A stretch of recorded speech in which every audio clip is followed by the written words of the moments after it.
Hi kids, today we're going to read Meet Kirsten Chapter 5 by Janet Shaw. Home at last. It was raining when the Larsons left the Red Wing. Kirsten didn't watch the riverboat pull away from the dock. She didn't ever want to see that boat again because Marta had died on it. She was lonely for Marta, and there wasn't any sun in Minnesota to look at with a prayer. So Kirsten looked at the town of Riverton. She saw wet houses, wet trees, and wet horses pulling wagons loaded with wet logs. She blinked into the rain. "God bless you, Marta," she whispered. Mama touched her cheek. "Cheer up, Kirsten. When Papa and the boys come back with a wagon, it will only be a few hours to reach Olaf's farm." But Papa frowned with worry when he strode back to the dock where Kirsten and Mama waited. "We don't have enough money left to rent a horse and a wagon," he said. Mama's shoulders slumped. "What will we do?" she asked. Papa made his voice strong. "We have our good legs. We'll walk to Olaf's farm. We'll just have to leave the trunks here." Mama looked first at the big painted truck that held their most precious things, then at the black food trunk with Papa's name lettered on its side. "Everything we own in the world is in these trunks," she said sadly. "How can we get along without our clothes and your tools?" "We'll take what we can carry now, and we'll have the trunks shipped later," Papa said. "Don't lose heart." He began taking blankets and tools from the big trunk. After a moment, Mama said, "It can't be helped. We'll send for them soon. People are more important than things. And we're all together, and well, thank God." She made a bundle of bread and cheese that was left, then closed the food trunk. Papa said, "We need everyone's hands today. Kirsten, you must put your doll here with the other things. You can get her again when the trunks are shipped to us."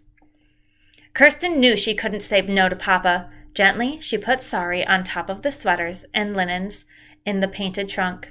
Before Papa closed the top, she kissed Sorry's faded face. "You'll be with me soon," she whispered.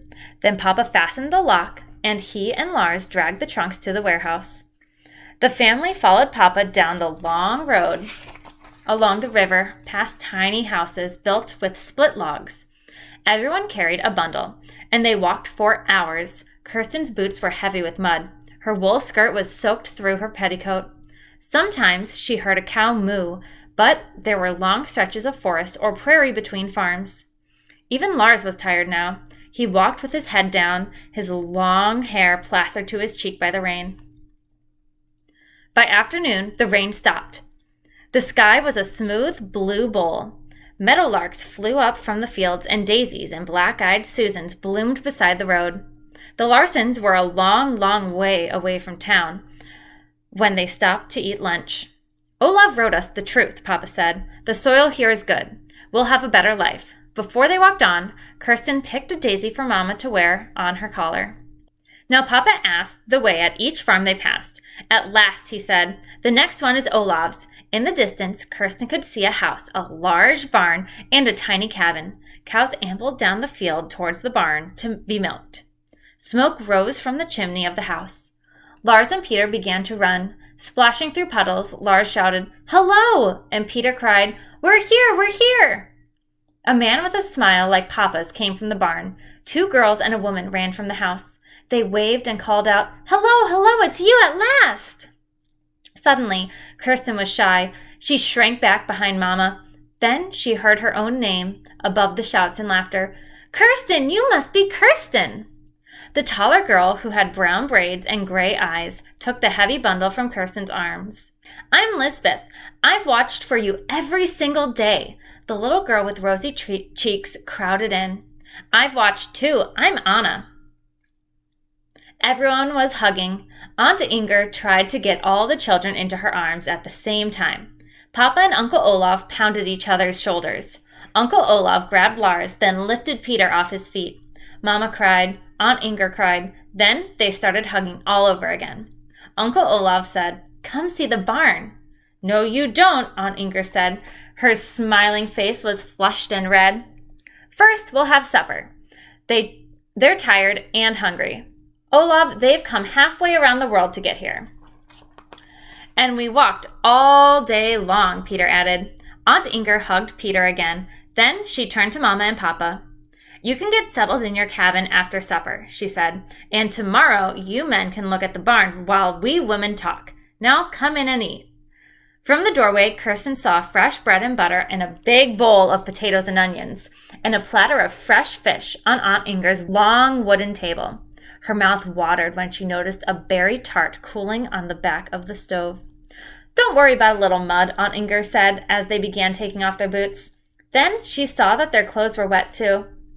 "But look how you're soaked through," she added. "You'll catch a cold. We'll find you all some dry things right now." She bustled to a painted truck like the one Kirsten's family had left in Riverton. From the trunk, she took men's brown trousers and white shirts, a blue button dress for Mama, and another one for Kirsten. This was Lisbeth's, but she's outgrown it. "It'll do for now," Aunt Inger said. "Go put it on and come right down for supper." Kirsten followed Lisbeth and Anna up the ladder to their place in the loft. Anna gave her a piece of worn quilt to dry her wet arms and legs. "Tomorrow we'll show you our secret fort," she said. "Lisbeth and I play there with our dolls." "We'll tell you all about it later," Lisbeth added, as she handed Kirsten a petticoat. "But let's hurry now. We're hungry, and I bet you are too." The dress from Aunt Inger was patterned with little red flowers. Kirsten pulled the soft cotton over her head, and Lisbeth did up the buttons. Now Kirsten was dressed just like her cousins. She followed them down the ladder into a cozy kitchen. When Aunt Inger saw Kirsten, she laughed and pretended to be surprised. "Who's this new girl?" she asked. "Have I met you before?" Mama took Kirsten's hand and turned around for a good look. "Why don't you recognize Kirsten Larson, my American daughter?" The next morning, Kirsten woke up in her very own bed in a small log cabin on Uncle Olaf's farm. The cabin was made of split logs. It had a bare plank floor, a small fireplace, and one tiny window. Through the window, Kirsten could see a maple tree. "I'm home," she thought. "My cousins live right next door and we'll be friends."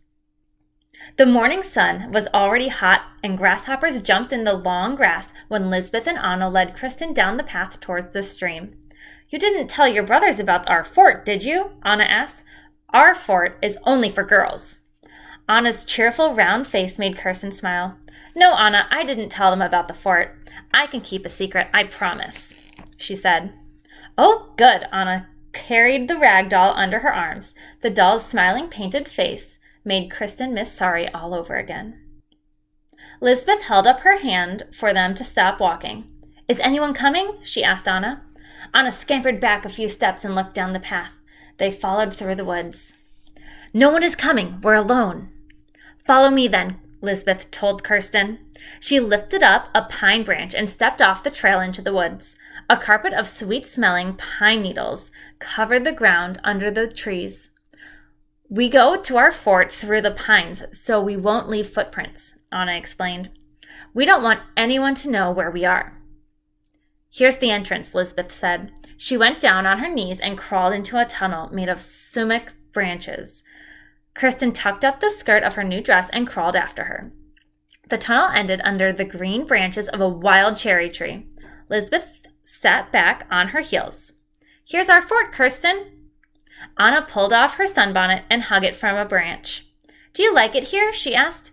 Kirsten looked around. The overhanging branches made a small, cool room under the tree.